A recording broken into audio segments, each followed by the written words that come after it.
Life teaches us to make good use of time. That's what life teaches us. But time also teaches us to value life. So we need to value, when we value time, we value life. When we value life, we value time.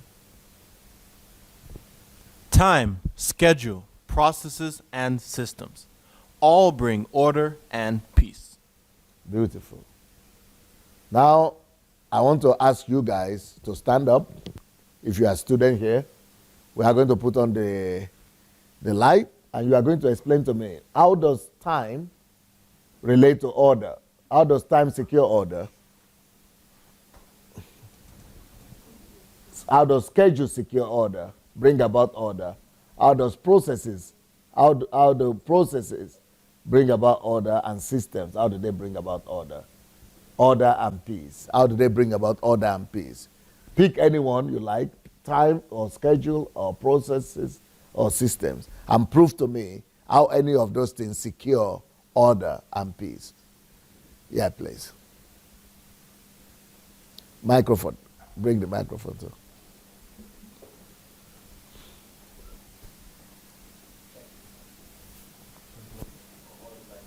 Is it green? No, put it on a grain. It's green. I'll pick.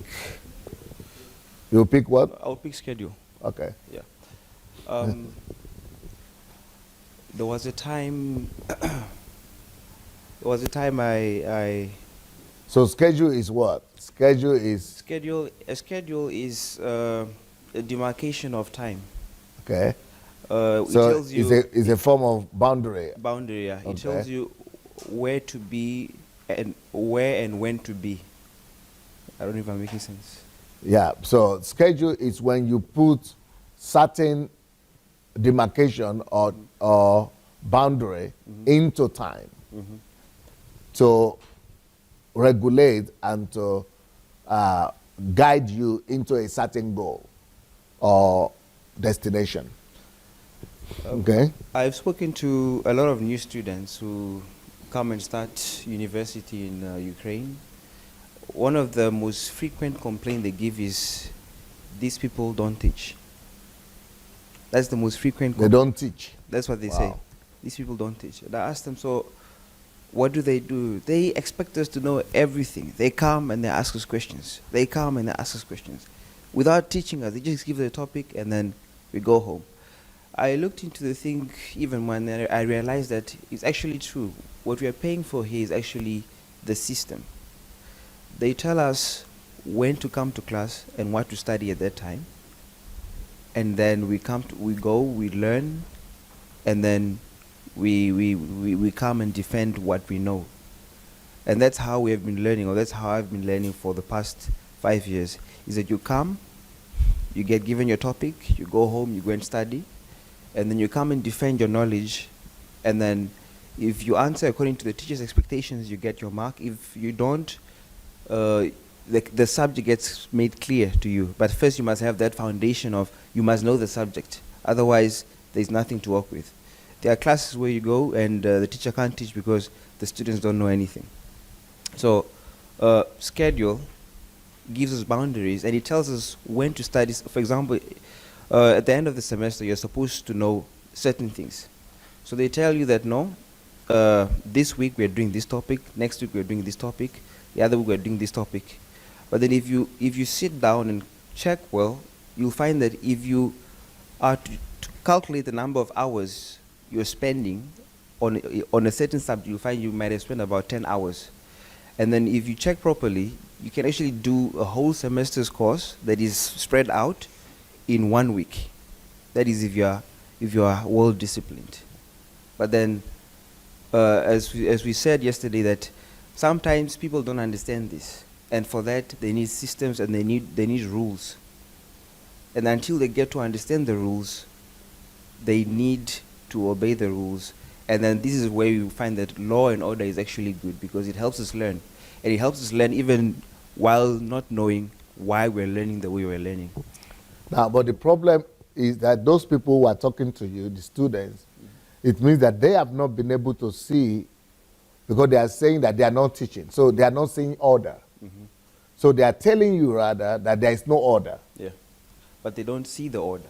They don't see the order, and they don't see that that schedule that is given to them, it is also the ability for them to be able to form their own order and put themselves in a system that will lead them to productivity.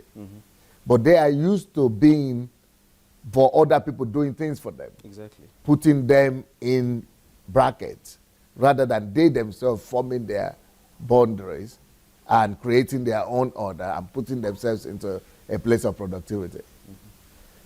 Okay? Anybody else want to comment? If not, then let's all students stand up.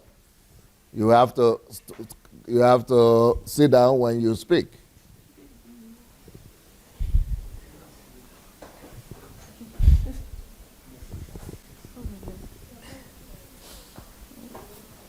Stand up. Just look into the camera, please.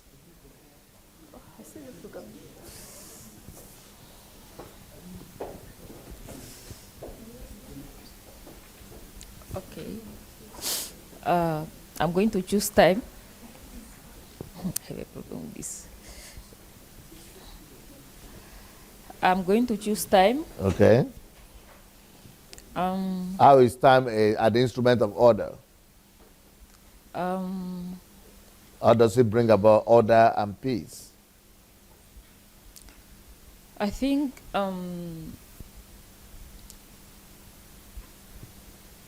before you put things in order, you have to include time.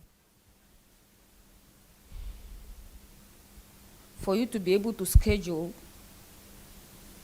everything, or for you to be able to put your things in order, you are putting them in order according to the time. Like this one, it's going to work around this time. I think tiredness is getting the best of you. Eh? Okay, maybe somebody could help her out. I will choose an system. Like for instance, now in our schools they have this curriculum. Before even the semester starts, they will show you everything that you will do for the semester. So that one is system. So now you're going through the system. It's regulated. Are you talking about time? No, system. Okay. Yeah. So like in schools, they will build a system, they will construct a system whereby every student will pass through. So you're going through, the system is order. Okay, going through the system brings order to where? To your life, to the lives of the students. To the student. Okay. And now it's like if for instance, if people that goes to school, they learn all these things, they will now use that pattern to be able to fix their own system in life. Okay, thank you.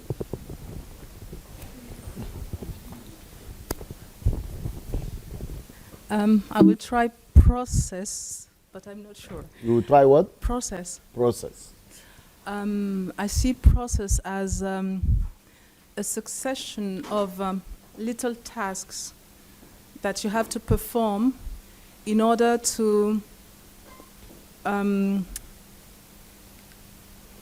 get a specific result or a specific task, in order to perform a specific task in time. I see, for example, as a synonym for that, I believe, for me, is workflow. And is what? Workflow. Workflow. For example, when I do an assignment, a translation assignment, first of all, I will I divide the assignment in different parts. I don't just begin with translation. Okay. I'll start, for example, with the project management, and then I work on terminology in a specific chunk of time, and then I will do the translation, and after the translation I will do the proofreading in both bilingual proofreading, and then I will give it, for example, 1 or 2 days, and after that I will do just the proofreading in the target language, for example. And this is for me the workflow. It means actually I divide the task that I have to perform in different chunks of time, which are in a logical and chronological order in order to arrive to a specific result in time. Okay. That's process, right? Okay. Because I work within the field of IT, so I think I'll use IT to explain it, and I'll take process like she said. I see it as carrying out a specific, how do I put it now? Carrying out different tasks within a specific time frame towards a desired goal. And it's like there's an unwritten law that is built into those tasks that you need to carry out to get to your goal. For example, if an application is meant to go live, there's a rule, there's an order you need to follow, whereby you need to first of all develop it within a playpen, the dev environment, and there's a specific time frame whereby you go from that environment to the next environment for the test phase, where you have to test it.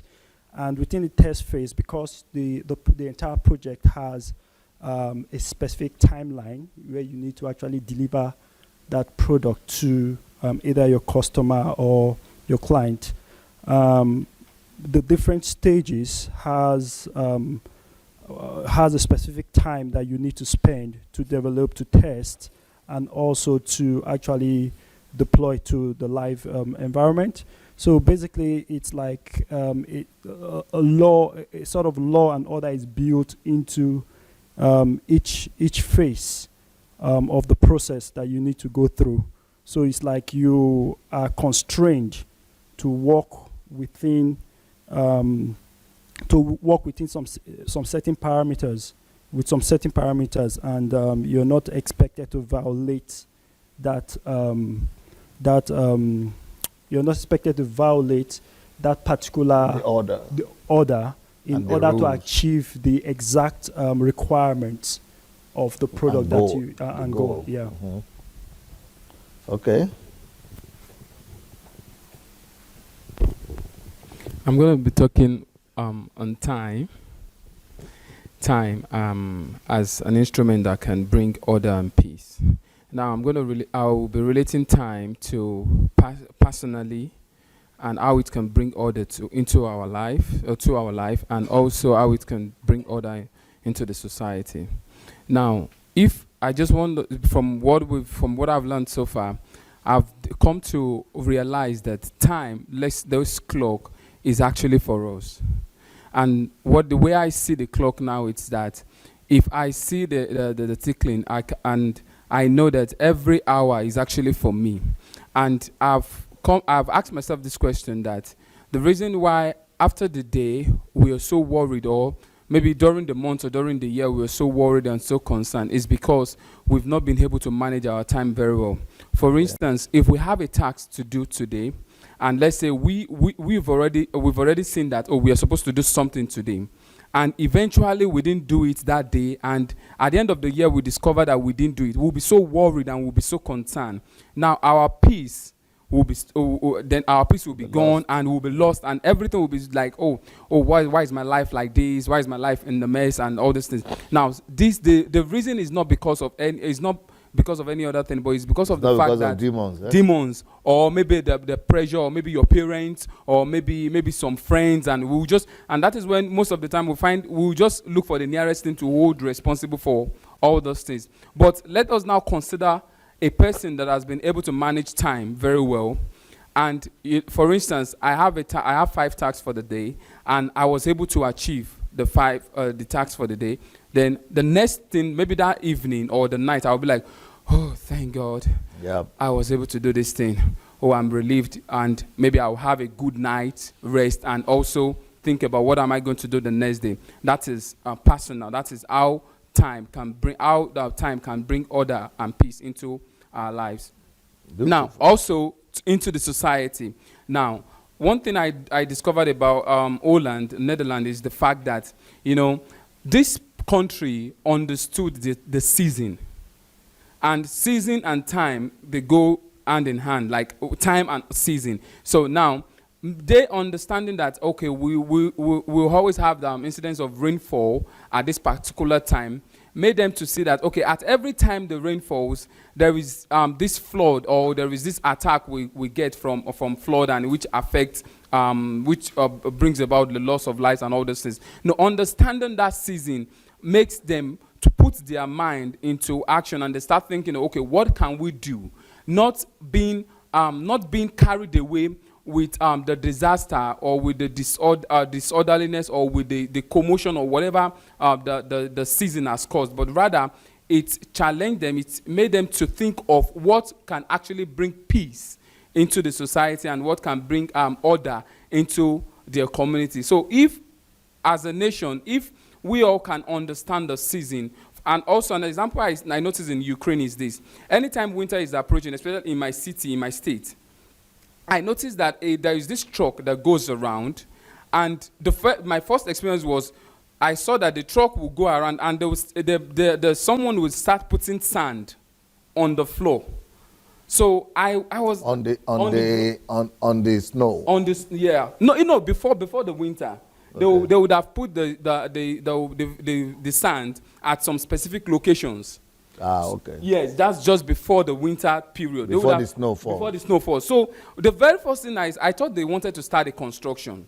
So that was just what I thought. But later I now discovered that when the snow now started falling, I just discovered the morning I already saw the sand on the floor. So this prevents any road accident or anything to happen, which could lead to disorderliness, or which could lead to the peace of the city, or the people to be taken away from them. So understanding the time and understanding season will definitely bring, if only we can master the power of time, this could restore back into our society peace and order.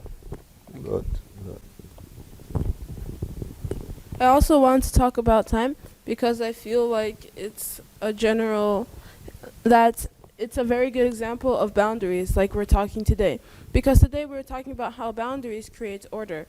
And I think that one of God's boundaries for us in general was time. Because we have a limited amount of time in our lives, and we have a purpose that we're created for. So for there to be order in our lives, and for there to be order in our priorities, God often uses the principle of time. First of all, we have limited time in our lives, so that depending on how we start working now, depending on what we start sowing today, in time, we'll reap some results. Like if we don't sow anything today, if we don't put our life in order now, then in the future we'll sow disorderliness, so we'll reap 2 tons of chaos, we'll reap 2 tons of pain. But if we put order in our lives today, then we'll reap what we sow in a time, and we'll reap the blessings that God has promised us when we follow His commandments. So I think that time is just like one of the first examples of how boundaries, they help create order. Like, for example, even between the division of darkness and light.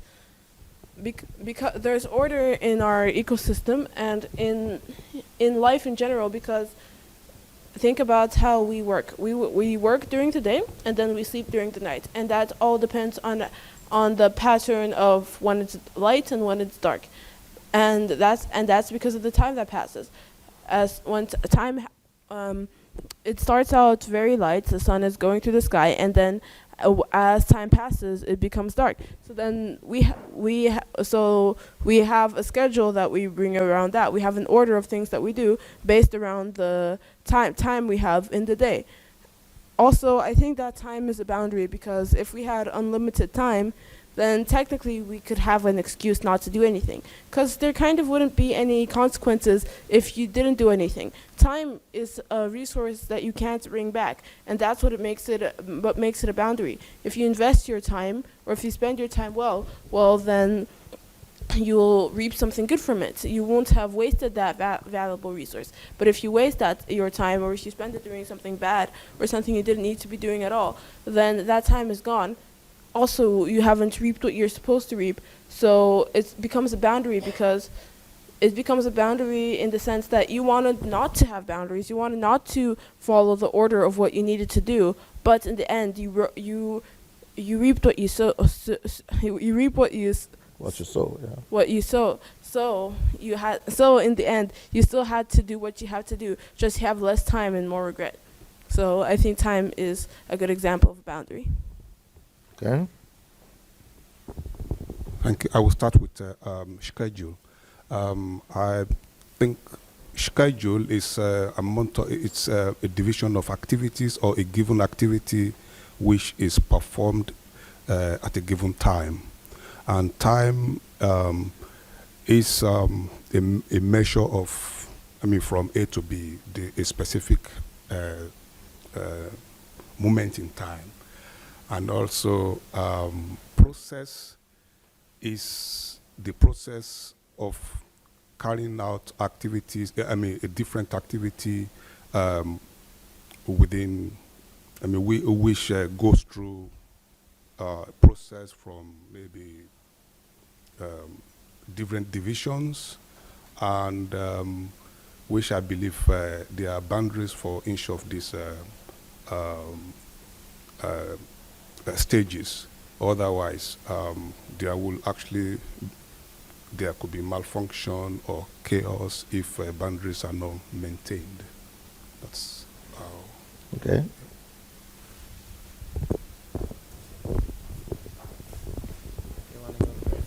I already over. So I want to use the example of the schedule.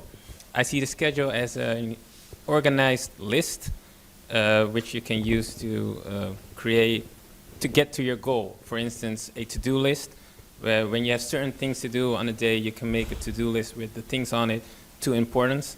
So you can, for instance, say the important things I do first, and the less important things I'll do at the end of the day. You can place a deadline to it, and you can maybe delegate certain tasks to somebody else so that you have free time. And with that, you have a whole plan before you, and it in an orderly way. Okay.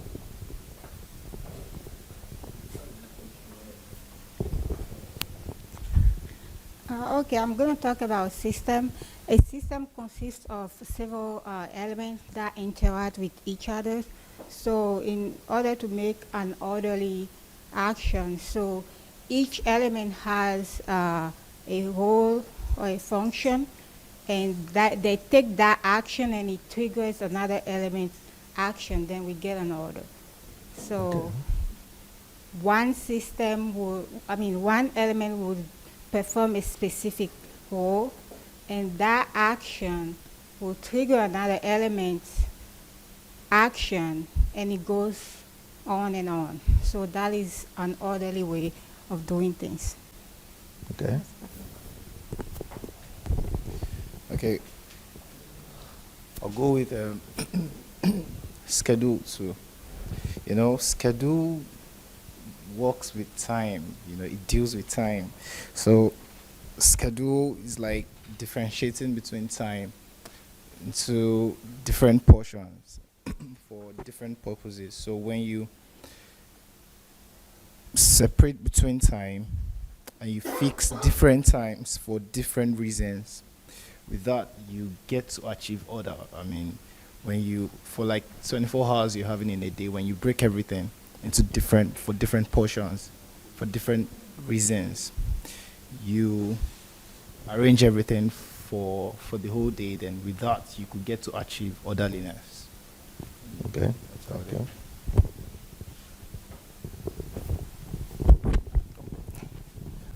I'm gonna use time as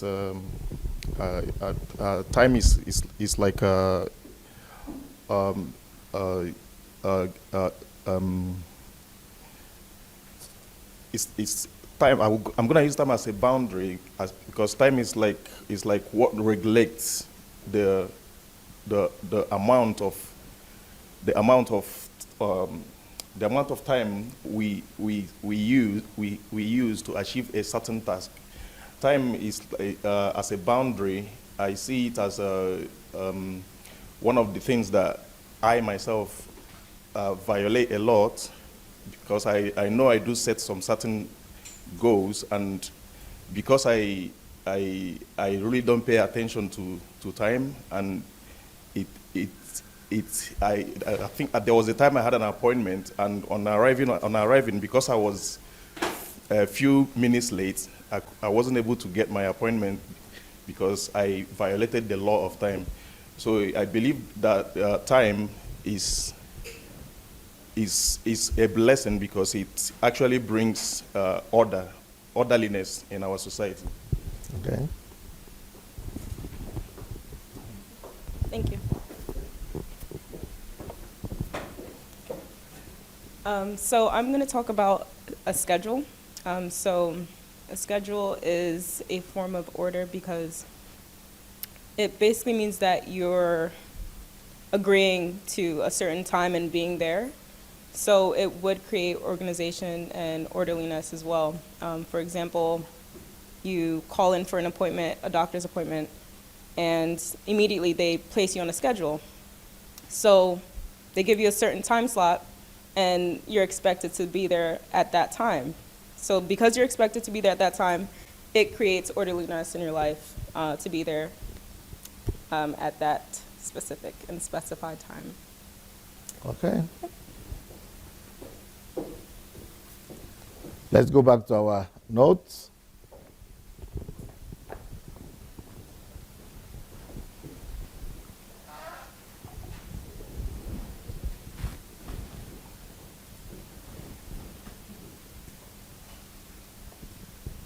So, can we read it again?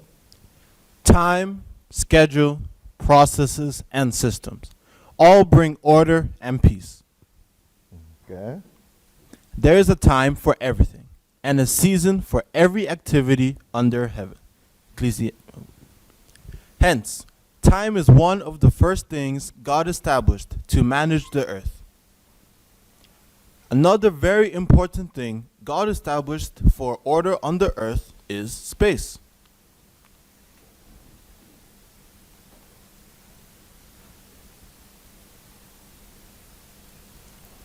The purpose of boundaries is to create space. Fish thrive in the ocean, trees in the soil, animals in the forest, sun, moon in their places. A picture of a perfect world. The final principle.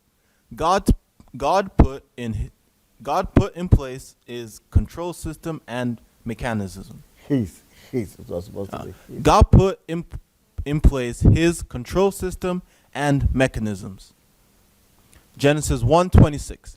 And God said, "Let us make man in our image, after our likeness, and let them have dominion over the fish of the sea, over the fowl of the air, and over the cattle, and over all of the earth, and over every creeping thing that creepeth upon the earth." Man is in charge of the world. Genesis 2:15. And the Lord God took the man and put him into the Garden of Eden to dress it and to keep it. Why should he dress it and keep it? To maintain order. If he doesn't dress it and doesn't keep it, what happens? Entropy? Chaos. Degeneration. Destruction. Everything naturally goes from order to disorder if no force is being applied. We don't just fill the earth, but we must manage and keep it too. Only that way we maintain order and preserve our heritage and achievements. So if God trusts us to live in a nation, we are to do what they were supposed to do in the Garden of Eden in our nation and in our space. To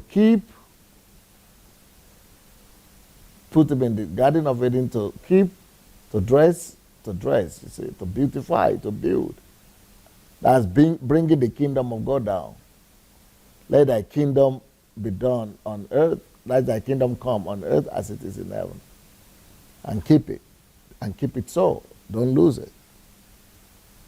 Then when God gives us any space, like a country, a city, calling, family, we are supposed to take care of it. To keep it and to till it. Lessons. Number 1. Ability to see a difference is one of the most powerful qualities of wisdom. 2. The second principle of order is boundaries. 3. Law brings order. 4. God established timing to deal with chaos. 5. God established space for order on the earth. 6. God established control systems and mechanisms to bring order. 7. Man is in charge of the world. Okay, the first one here. Many of the Dutch continue to cycle even when the rain is pouring down. That is also possible because the infrastructure is perfectly suited to get rid of the water on the surface. A system of catch basins. Start from beginning. The Dutch continue to cycle even when the rain is pouring down. That is also possible because the infrastructure is perfectly suited to get rid of the water on the surface. A system of catch basins, spaced out with regular intervals, has cycle-friendly grates, placed vertically in the curb. That way people passing on bicycles do not have to watch out for the grates. There are larger versions of the grates in the larger curbs of the carriageways for motor traffic. But these larger grates are just as unintrusive, so they can also be used in so-called cycle streets. When a road is reconstructed, you can see how the system works below the surface. The drainage pipes are placed at regular intervals. In this case, the city also replaced the old stone pipes by new plastic ones. This is what an old catch basin looks like when it is taken out of the ground. A new catch basin is placed in the curbside here. And now you only need to make sure the pavement aligns correctly with the grate openings. That's what we're talking about that we don't have in Nigeria. And sometimes a gutter is created in the surface. There are even larger versions of the drains for the larger curbs at bus stops. Some grates also have horizontal openings. Sometimes the position in the street requires the grate to be completely horizontal. But these drains are also not dangerous for cyclists, which also depends on the position in the street. This one is placed at the edge of a cycle path. This type of drains is also common between parked cars and the carriageway. That is order, plan, everything planned out. Different cities have slightly different drains, but the system is very similar. It is very nice that the city of Utrecht used to date the grates. That way we can see this system has been in use since a very long time. Completely unchanged. Oh. Wow. The oldest date I found was this one from 1923. So this system is at least 90 years old. Like much of Dutch road design, tried and tested and in use for a very long time. So people can continue to cycle even in the rain. Ooh, and what people have done 100 years ago, and we have not even introduced it in Africa yet. No drainage. Okay, can we put it in order? Yeah, get back to the note.